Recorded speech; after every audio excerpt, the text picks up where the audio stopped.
Hello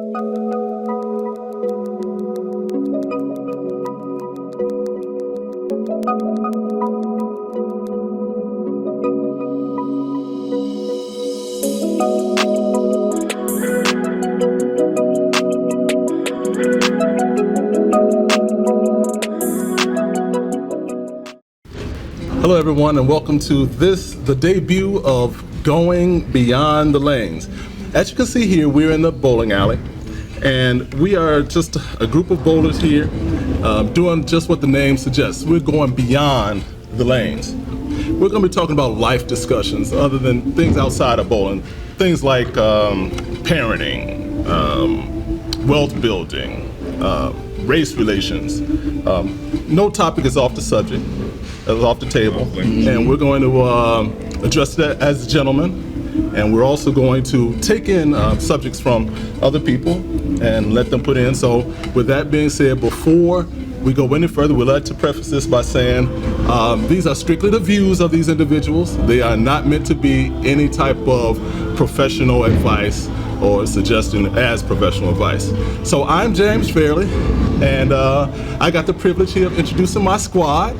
It's not my squad, but okay, it's the squad, you know, so introducing the squad. And since I got the chance to talk first, I'm gonna throw in a nickname. So to my immediate left, we got Tony T.Y., aka Skullcap. Yes, sir. Here to help. To his left, we got Vince Pollard, affectionately known as Heavy, but to me he's called Boss Hog. Accept that. And then we got Eric Kendall, who's known also as Eric. Some people call him Kendall. No nickname required. I call him Flex, though. See, I call him Flex, AKA Flex. And, but one thing you all haven't pitched in yet. You ain't caught on.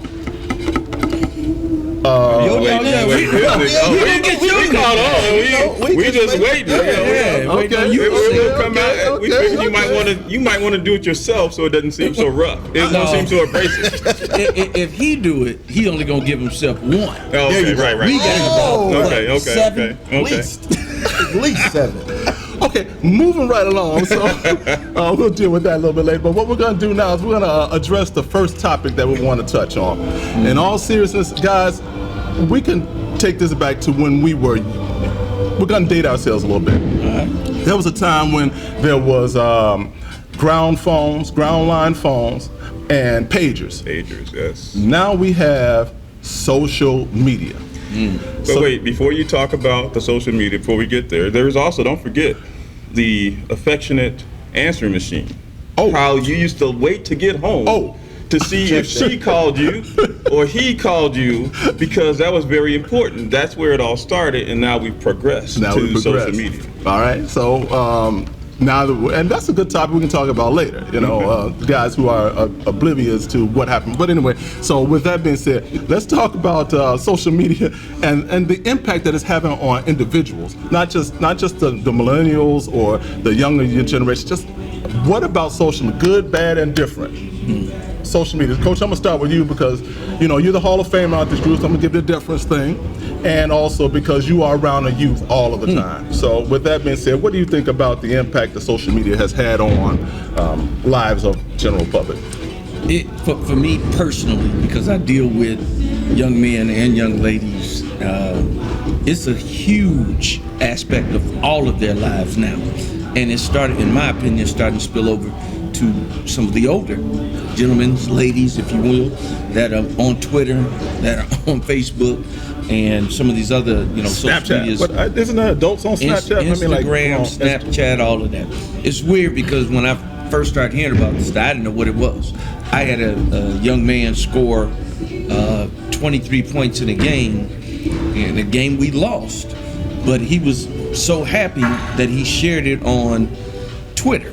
Okay. And at that time, I didn't know what Twitter was. So I was like, we lost the game.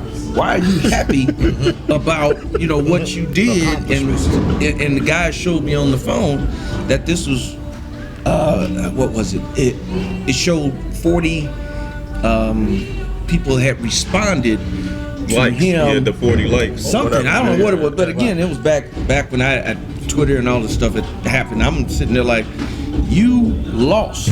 We lost. Why are you getting likes about what you did in the game? In a game we lost. And it started me to understand the more issues that we're dealing with people that are thinking about themselves instead of the group or the team as a whole. So the young people today, they're more concerned about what they look like than the finished product. And that's something that I've talked to my son about, that you keep worrying about the wrong things. The end product is what we're working on. So there's going to be some bumps in the road. You got to work through those. You can't give up because something's not going the way you want it to go. So it's a huge thing with the young people, the ones that I'm always around, college kids. Right. Well said. Well said. Go ahead. I mean, it's open table. Well, I think for me, I look at it as I still have friends, family members that are not on it. We know So, you're on it, though. I'm on it. Not my fault. So, with that being said, for me, thank you very much. I am a big Facebook, IG, Instagram. How big is big? I'm on it. I'm not on IG every day, but I am definitely on Facebook every day. Bruh, And I if use they took it off, you were practically going. You shoot yourself. No, what it allows you to do is it's more information for me than anything. I don't have to buy the Journal Star anymore Okay. because everything that I want to read that would have happened in Journal Star is on Facebook. I just got to get to whoever's page is on my live feed. It's, if there's something that happened last night, or if there's something Like the that's unrest when they was like, "Hey James, they over at Best Buy right now looting." Yes. You know Police. what I'm saying? You can get play-by-play of something bad What? or something good that's happening. You can get that through Facebook. Now, on the flip side of that, a lot of people use Facebook to become this person that they're really not. Right. You can be whoever you want.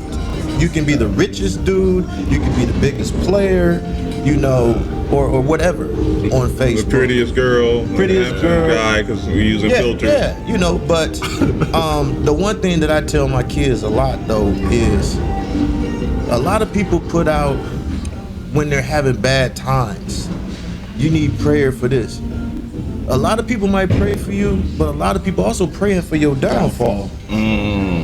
So be careful what prayers that you ask for on social media. Right. And that's the thing that I'm driving to them right now. Well, I mean, just on top of that, like you talk about the prayers. So no matter how bad your personal situation, there's 12 other people wishing they were at your situation, right? True. So you may think it's horrible. They're like, that's fantastic, right? So you have to think about it that way. Just to keep with the social media. So if we talk about that, right? So we have laws that you have to be a certain age to drink. You have to be a certain age to smoke. You have to be a certain age to gamble, right? We don't have any laws that say you have to be a certain age to get on social media. True. So you can be 5-year-old kid. Parents are getting these kids mobile devices at 5 years old, and they're just learning all of this stuff from the internet. Some parents put the what do you want to call it? The restrictions on, so the kid can't see X, Y, and Z. But after a while, they get around that. Without these restrictions, these devices give you like a dopamine effect, right? So you get on Instagram, you get on Facebook, you get the instant dopamine effect from, hey, I got this many likes, I've got this many friend requests. That's where that dopamine effect, we all get it. You love it when someone likes you or someone's interested in you. It's the reason I mentioned the answering machine from back when we were kids, was because when you got home and your parents were like, hey, there was a message for you on the answering machine, you're like, sweet, you go get it. Maybe it was that girl you was looking to get with, or some friends saying, hey, let's go to a movie. That was the answer machine. Then we advanced to the pagers, right? Mm-hmm. You get your pager going off in front of all your boys. You're like, hey, man, I got some beat. Oh, that's that, so that's what it was. I had two. At least, no, how many burn pages? What do they call them? Burners? Burners wasn't that big. You know what I'm saying? We had to be legit down here. Oh, no. Yeah. But Go ahead. bouncing off of you saying the answering machine, before that it was you would hope that somebody left a message on where your family member wrote it down on. We had a blackboard on the refrigerator. on the refrigerator. Right, such right. and such called Right. you. Call this person back. Right. You might have gotten those calls, but if your mom or a person, hey, look, somebody called, that gal called, Right. and you missed it. You just think about who it was. Right. Well, think about it this way, not just with social media, but how many phone numbers did you remember back in the day? Exactly. You Right, had right, to right, know right. Yes. that number. 'Cause Right, as right. it stands right now, you don't feel. You don't feel nothing. Step over.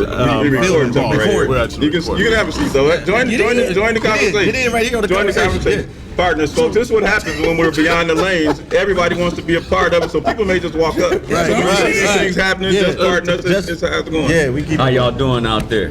So think about that. There are phone numbers right now Yes. in my phone Right. that I just got names. Yes. And if somebody told me right now, hey, I need you to get such stuff, Right, you okay, would I not got remember. mom, dad, But- whatever. With that said, how many phone numbers do you actually know? No, Right. Do you know right now? Oh, right now. I know a good 10 phone numbers of key individuals, be it family or friends. I know their numbers. I know a good 10. Now, there's way more than 10 people in my phone. True. But I know a good 10 phone numbers that if I lost my device, I can still call these individuals. Do you have any of our numbers memorized? No. I see you. I see you cast 3 or 4 times a week. I don't have to memorize y'all. And that's the same. I got two. Okay. Two Okay. that I remember. Yeah. But in keeping back with circle back to social media though, so there's pros, cons. There's older folks, younger folks. There are people that separate from their mom because mom hacked their account or was on Facebook too with them. I mean, when you go on a deeper level into it, is this bad for us as far as relationship, relating one-on-one, being interacting with everyone? I'm just real quick.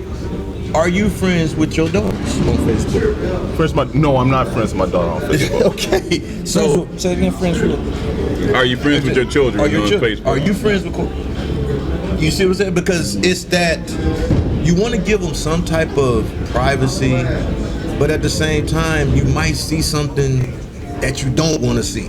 So you have to really balance it out, and just hope that what we're stealing in them is the right thing. Right. True.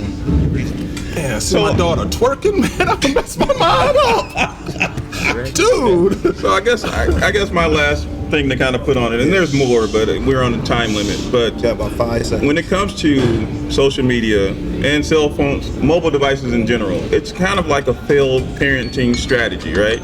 Because you have a lot of these parents today that will give their children a mobile device, and the mobile device is the babysitter while the parent is doing X, Y, and Z. Absolutely. So then again, this child is constantly getting all of back to the dopamine effect. You're constantly getting that. You're getting the fact that you got so many friends, people are liking your pictures, and now you got to do more filters, and you got all these different things. So that dopamine effect is key.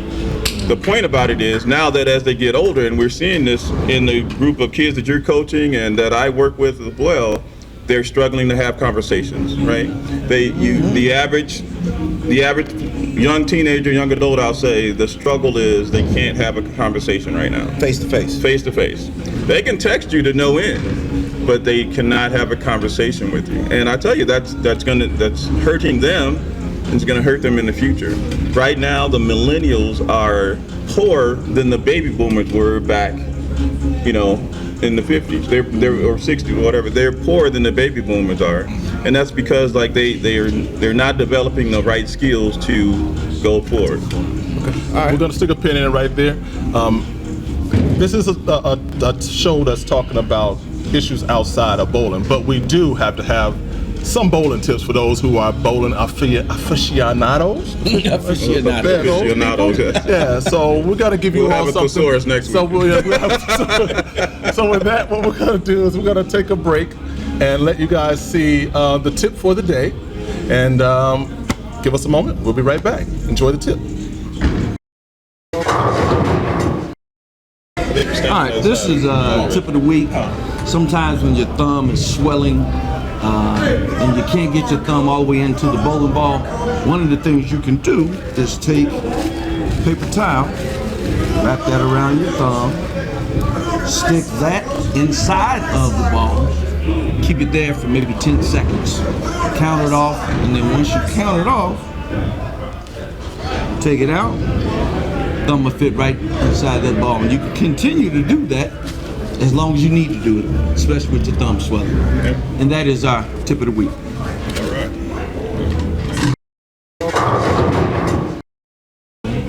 All right, so man, that was a pretty good tip. I appreciate that. Very nice. No doubt, Very no nice. doubt. He actually knows something. I'm Actually know something, boy. impressed. We about to get into this nickname I in a thought minute. Coach right? was just a nickname. So anyway, all right. So welcome back. So that was a pretty good subject, and I think we will have to come back on that one because Oh yeah. that one There's a lot can more. spin There's a off. lot more layers on There's a there. lot more layers to that one. But this one here, this next one, it's a spin-off from or a continuation of the group text yesterday. That's what I love about our group text, man. It's so diverse. The perspectives are so broad that it gives everybody a chance to be able to see, just all the different angles and variants of what the subject is. So the subject is this. I posed the question: if you saw a situation, like in this case it was some brothers on the street, the one young lady walks by and they try and yell at her and she keeps going and they start hollering at her, you go, yeah, and you see this, right? And you go, would you go up and like, brother, you don't have to do that, man. Come on now, that's our little young queen. Like, keep yourself up. Would you do that, or were you like, I ain't gonna deal with the situation and keep it moving? That's the question. Who wants What to would you- start? Okay, so I've been on both. I've seen that happen in two situations. So that's a two-sided coin, of course. Okay. So in one instance, there was a situation that happened out here at Landmark, Okay. where an individual lady was stepping out on her boyfriend. And she was stepping out on her boyfriend with the former Bradley basketball player. Okay, so I guess he got the drop on wherever she was at. He came out here. And so he confronted both of them in the bowling alley. Okay. So the female got out and said, hey, look, you stay here. I'm going to deal with him because this is my situation. Well, what ended up happening was they got out in the foyer area and he just started putting hands all over her. Oh. And now I'm coming out here to get my bowling ball so I can go bowl somewhere else. Right. So I see this and I'm like, hey, bro, come on, man. Don't do that here. I said, look, if you want to take her out of here, that's one thing, but they're going to call the police on you. I said, you see all these people looking, man? They're going to call the police. So I said, this is going to be a bigger situation than what, you want it to be. So she ended up coming back in with the ex-former player. They sat down, talked for a bit. Dude came back. Because I guess he thought she was going to leave. Okay. So at that time, I told the player, you leave. You exit, so maybe then the situation will calm down a little bit more if you leave. So I actually escorted him to, you know what I'm saying? Because of course, at some point in time, the man is gonna want to get after the other guy. So I just helped him out the door, escorted him out so that he wouldn't get in any trouble because he had a more situation going. Question: If so, it sounds like these two were people that were, kind of well together and stuff. But we're talking dudes that are just like what we hear in the back. See, and that's why, like when we were talking in the group text, Right. you gotta get a feel on that situation and That's- make yeah. a decision. Because I don't think, and you said this, there's not a wrong answer in that. Right. Everybody's got to make a decision, but you got to, in my opinion, you got to get a feel on the scenario. If it's some guys that look like they really ain't tripping, they just having some fun about it, you still address, hey guys, come on, don't treat her like that. Okay. But if it's some cats that's coming at me with a different vibe, energy is different. if the energy's different, I may try to go talk to the young lady. I may be apologizing for them because they not know what they doing Sure. Right. at that point in time. Right. So again, That's to a good me, way of looking at it. you gotta feel it. So you- sense how it's going, and then that's how I make my decision on how I'm going to address Right, it. and that's understandable. I guess from the conversation we were having, like I would never suggest that you interject yourself into a dangerous situation. What I will say is that if you go politely, excuse me, fellas, what can I do to help out right here? Is there anything I can do? And that's what I mentioned. How I had a situation the other day in Chicago. That's what I did. The gentleman was out. He was kind of had a few drinks, a few adult beverages, and he was pushing his girl around a little bit. I said, let's not do the physical. Why don't you just talk to her first? And initially he was like, hey man, just go and get out of here. And then some other people in the area kind of heard me say something, and then they started to say, yeah, just talk to her. And they wound up just talking. A few minutes later, they drove away. Nothing happened. That's what I mean by a community responsibility. See, I think that all of them, everyone needs to want to learn, or want to be taught something, and there may have been the one that was, foul to the young lady, but he may, feel a certain kind of way Now, I'm and learn from you. Okay, coach. May be able to learn from that. Young Thundercat hollering and acting a fool. Right. Now, Right. how should that be addressed? This one back here? Yes. Yes. So again, let me real quick. I'd like to hear this. Real quick, right? I used my catchphrase earlier. I walk in truth, right? Right. Okay. So we're gonna walk in truth right now. It's true, in our community, people of color, there's no father figures around a lot. Right. Right? Sometimes some of these young men, I'm not necessarily saying him, but some of these young men don't have that father figure around. And sometimes when someone walks up to them and has a legitimate conversation, that kind of calms them down because no one's pulled them close and said, hey, this is how you should act in this situation. They've never had that. Some of these people out here have never had someone just say, I'm proud of you, man. I'm proud of what you've accomplished. You graduated high school, you're now working, you graduated college. They've never had that from a male. They maybe had mom say it, they haven't had a male come up and tell them that. I'll tell you what, that goes a long way. Would you not do it because of fear? Like, man, I'm not gonna I'm gonna leave him alone. Let him just. Now, if it's a group, and if I know one or two in the group, I would address it.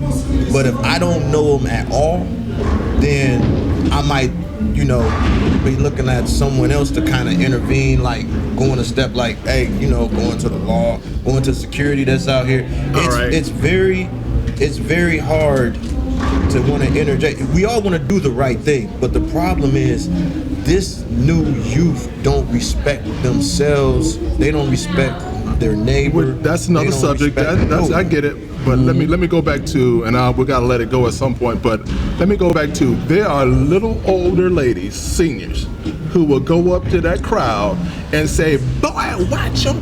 Don't you know your mom?" She's disregarded fear. She's all that things we're talking about. That we gotta be careful, testing the vibe and all that stuff. So it just goes back to she's taking control of her young kids and her community. I will say is something that you mentioned in our little group text. We were talking about, would you step in if someone's getting beat or whatever? And one of us in the group, and I won't say names, talked about, yeah, I would step in because I watched my mom get beat by my dad. And I keep going back to everybody's situation is different. It's totally different. So anybody might have a strong viewpoint on that because of their situation coming up. If you're in a situation where you don't have all of that all the time, you may look at it and react differently. Sure. I've always seen, like, my guys, two guys talking about they getting ready to fight. And I learned this early. If I can do this to stop you from fighting, you don't want to fight. You don't want to fight. If you really want to fight, this ain't gonna stop you. Right. You gonna go through me, and whenever a dude talk about he getting ready to fight, I watch and just look at the situation. And if they this close, talking about I'm gonna do this and I'm gonna do that, but ain't nobody did nothing, and I can do like, hey fellas, and then they stop. You didn't want to fight in the first place. They wanted to interject. Yeah. Over time, I have recognized that in my setting as a basketball coach, as a mentor, out in the field, as I call it, I got to get a feel on everything before I make a decision on how I'm going to react. And that's why I'm saying my reaction may be different from somebody else's based on the situation that I'm in. Man, this gets good, and unfortunately, we are run out of time on this one. So, with that being said, what we're gonna do is stick a pin in it for now. We're gonna either come back to these subjects later, and we're gonna definitely address some others. We're gonna ask for viewers to be able to submit to us some, some topics, i.e., some kind of social media. True. Now before we end, your nickname we know. Oh, That's your and so with nickname. that being said, if you have any other, Oh no, go I got ahead. my nickname. Go ahead. So we got one last nickname. Now, which one should we use? man, look, it's on the truth. I walk in truth. Wait. That's my thing. That's my thing. So Don't distort it. Yeah. Go ahead. So Episode 1, and you already stealing catchphrases. I don't understand what you mean. Okay, so since you don't, we're gonna go just AKA. Okay. So I'm gonna start off Oh my. AKA Janky, AKA Jantivius. Oh my Lord. AKA Bo Jankovic, All right, everybody. We thank y'all for tuning in. AKA Last We like to Place thank- James. Hey, the Bo Jankovic, man. Are we ending We like to thank all of our everyone that's participated. We're gonna look to see you all next week. And thank you, Landmark, for allowing us to be the host, and thank some of our co-sponsors, CustomBowlingJerseys.com.